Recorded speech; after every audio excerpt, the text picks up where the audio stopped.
Hi and welcome to Ample Blaze's video tutorial. In this video tutorial we're going to show you how to recognize a spam email. Now what happens is you get something like this. Sometimes it's not safe to click in. Mostly they want you to click into the email and then there'll be a link in the email. You never ever click on that email link.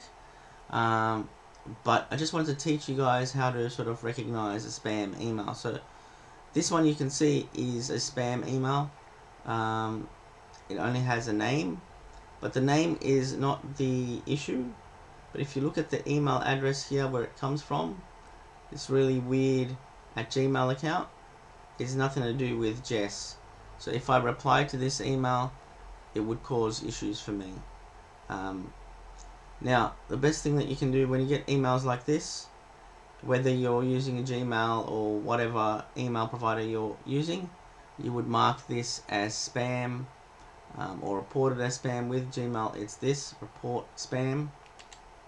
Click on that and then just say yes, block, and then it's gone. Then you're back to your normal email. If you recognize it as spam in the beginning, what I would suggest is clicking on it. This is not spam, but then you've got the same button up here and just click on report spam, and then the same thing would happen. It will just be blocked and deleted. That's it, guys. Thanks for watching. Don't forget to like and subscribe. We'll see you on the next one. Bye for now.